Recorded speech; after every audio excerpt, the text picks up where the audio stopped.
What's up, fight fans? This is Kurt DeVille with Counterpunch Boxing News, and I have some new news concerning Andy the Destroyer Ruiz. Andy Ruiz undergoes knee surgery and hopes to return in December. The first world heavyweight champion in the history of Mexican boxing, Andy Ruiz, underwent a successful surgery on his right knee on Tuesday in Guadalajara. Ruiz's handlers are hoping that he can fight again in the month of December. Ruiz, 31 years of age, having a professional record of 34, 2, and 22, was looking to return in the month of October. But Ruiz finally made the decision to undergo the surgery that has been postponed for years. And he said they operated on his right knee. He had been struggling with that knee for about 3 years. He could not run very much. He could not do certain movements. He used gel and things like that to deal with the pain.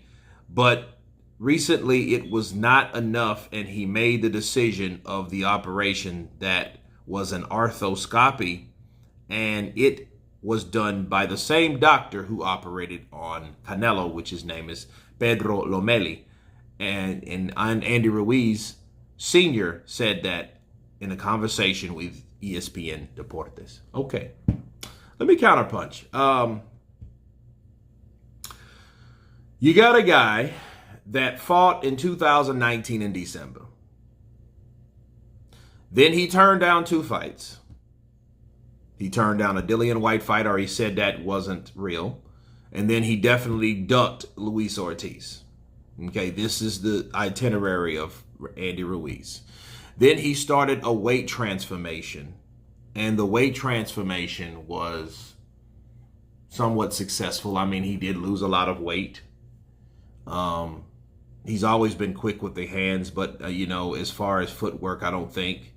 But it definitely would explain his inability to move, but that may just be due to weight and not the knee injury anyway. I think that him working out with a lot of physical training, something that he's never done, because you've seen he did a lot of squats, you've seen he did a lot of leg work, you've seen his legs were massive. That might have affected his knees. Maybe, maybe not. I mean, who knows? But I do question, why did he decide to do this after making a comeback? He could have done this shit last year.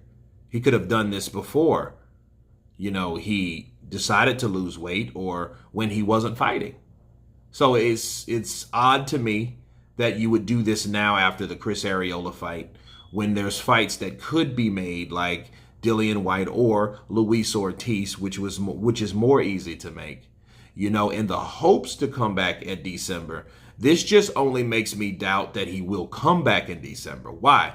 Because he said, well, in hopes to come back in December, that's different. So if he doesn't come back, he has a reason why he can't come back. Oh, my knee, it's still not bothering me. It's still bothering me. I don't think that I can do the things that I'm not ready. So, I mean, okay, you weren't ready, but yet this shit, you've been pushing back since 2018. This was before you was blessed by fighting Anthony Joshua. And then now you decide to do something about it. It just doesn't make sense. Dude, his priorities are way off. Maybe, just maybe, he was doing all those squats and shit like that. And that's another thing that makes you doubt. Why are you doing squats when you know you have something wrong with your knee? And there's nothing wrong with doing squats. I like doing squats. But here's the thing. What people don't tell you about doing squats. Doing squats are better when you're squatting with your own body weight, not with weights. So that's better for you. It's better on your joints. That's why a lot of people that done a lot of squats over the years have to have knee replacements, because they're trying to squat 300, but then you got the top part of your body, which is probably 100. So you're trying to squat 400 pounds on the pressure on your legs, and then where is it really affecting? Your knees and your joints.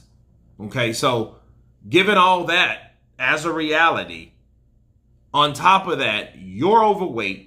You're constantly losing weight. Congratulations. But then yet you have something wrong with your knees. I don't know. I just question that. I just think, for one, that's stupid. You know what I mean? And like, I wonder if he consulted that with his physical training coach, because that's something that he should have done before doing anything, honestly. So I just question that. It's very bad timing. But then again, I don't know what he done on his knee. So, maybe it's something minor.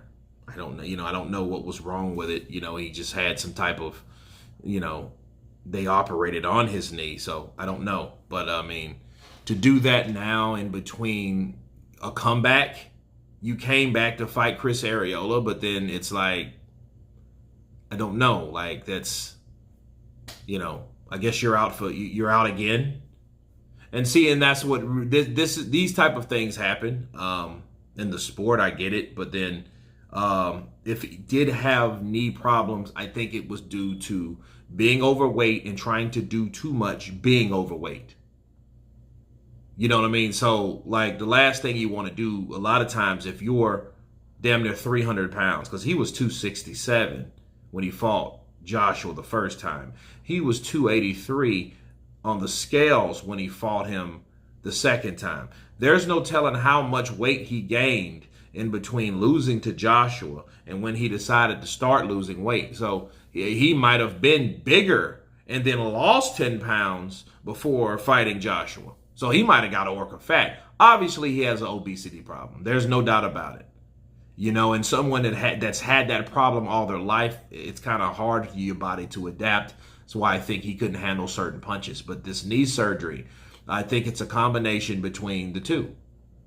Being overweight, walking on an injured knee, and trying to fight and train on an injured knee.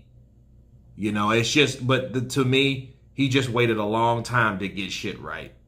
You know what I mean? But I guess if he's made his money on the two Anthony Joshua fights and then the Chris Arreola fight, and then before going into another tough fight, maybe with Ortiz, maybe he needs to get that fixed. But the only thing I see is the urgency of fighting a guy that is constantly getting older.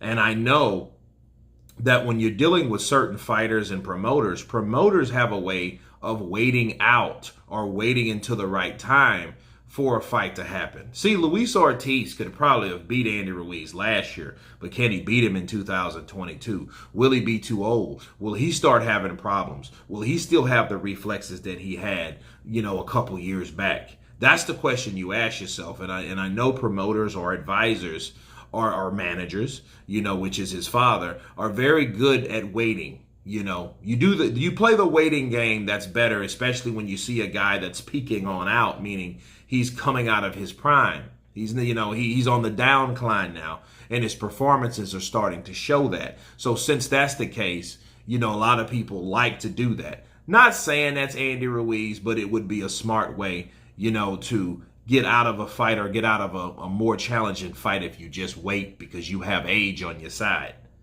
because you didn't want to fight him last year. It was too early, and that was weird. You lied. Well, I don't know if he lied, but he said that Dillian White lied, that the fight, the money wasn't real, the $4 or $5 million that they were going to offer Andy Ruiz. And it just makes me, now he's postponing again after a tough fight. A lot of people could say, well, maybe Andy Ruiz had a tough fight and maybe he didn't like it, so maybe he's taking some time off. That could be the case. Maybe not, but, it's definitely room for speculation based on the type of performance he had. He had a struggling fight. It went 12 rounds. We thought he was going to take Chris Arreola out in no less than 5 or 6, and he ended up getting dropped damn near again. So, it's a lot of things you could see that he needed to work on as a fighter as opposed to weight loss. Okay, so that's my counterpunch on Andy Ruiz. I hope he comes back in December so we won't have this as an excuse. You guys tell me what you think of Andy Ruiz and his knee surgery. Of course, please subscribe. And you guys been Counterpunch. Peace.